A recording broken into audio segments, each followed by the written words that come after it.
అందరికీ నమస్కారం అండి. ఈరోజు మన మనీ వంటింటి రుచుల్లో పనస గింజలతో ఈవినింగ్ తినడానికి క్రిస్పీగా అలాగే టేస్టీగా స్నాక్స్ రెసిపీ ఎలా తయారు చేసుకోవాలో చూద్దామండి. పనస గింజలు చాలా బలం అండి. వాటిని తిన్నాక పాడేయకుండా అలా ఈవినింగ్ స్నాక్స్ కింద తయారు చేసుకుంటే పిల్లలు కూడా చాలా ఇష్టంగా తింటారు. ముందుగా పనస గింజల్ని శుభ్రంగా వాష్ చేసుకోవాలండి. స్టవ్ మీద కుక్కర్ పెట్టుకుని మనం వాష్ చేసి పక్కన పెట్టుకున్న పనస గింజలు వేసుకోవాలండి. ఇప్పుడు పనస గింజలు మనం తీసుకున్న పనస గింజలు మునిగి వరకు ఒక గ్లాస్ వరకు వాటర్ పోసుకోవాలండి. వాటర్ పోసినాక కుక్కర్ మూత పెట్టేసుకుని 2 విజిల్స్ వచ్చే వరకు ఉడికించుకోవాలి. హై ఫ్లేమ్లో 2 విజిల్స్ వస్తే సరిపోద్దండి. పనస గింజలు మనకి ఓవర్గా కుక్ అవ్వనవసరం లేదండి. జస్ట్ ఒక 60% అలా కుక్ అవుతే సరిపోద్ది. పనస గింజలన్నీ ఉడికిపోయినాయండి. ఇప్పుడు వాటర్ అంతా వంపేసుకోవాలి.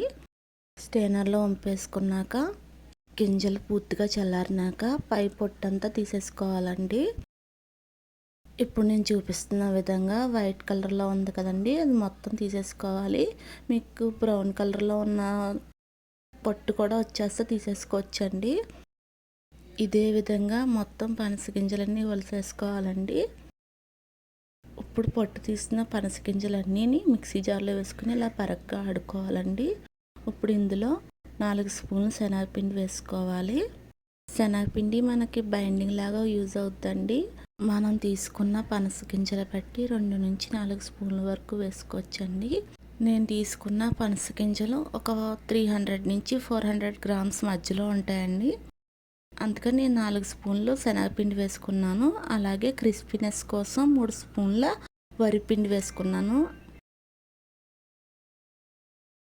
ఇప్పుడు వరిపిండి శనగపిండి వేసుకున్నాక ఉల్లిపాయలు పచ్చిమిరపకాయలు అవి కూడా వేసుకోవాలండి.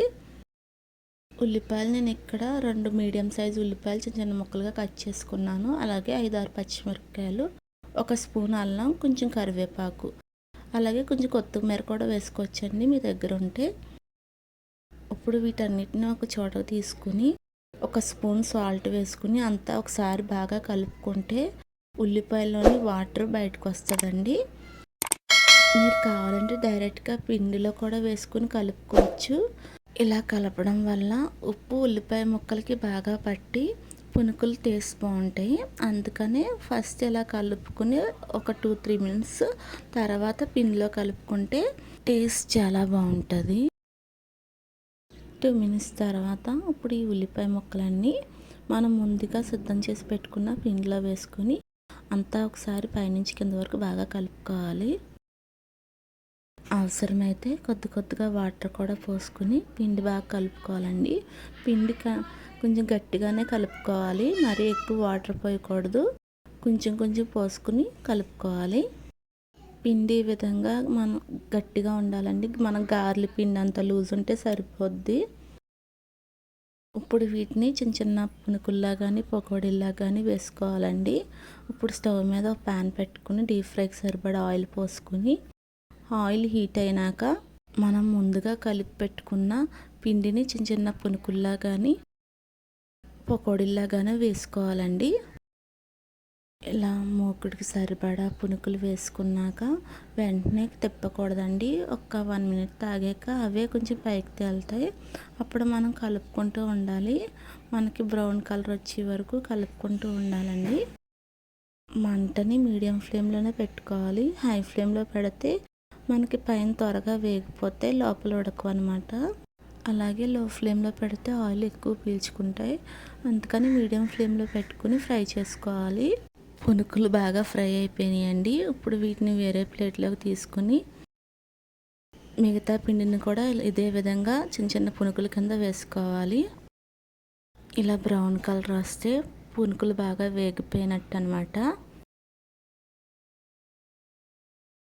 పునుకులు చూసారా ఎంత బాగా వేగినాయో, లోపల కూడా బాగా కుక్ అయినాయి. పైన క్రిస్పీగా లోపల సాఫ్ట్గా బాగుంటాయండి. చాలా బాగుంటాయి టేస్ట్. మీకు కనుక ఈ వీడియో నచ్చితే ప్లీజ్ లైక్ చేయండి, అలాగే సబ్స్క్రైబ్ చేసుకోండి. Thank you for watching.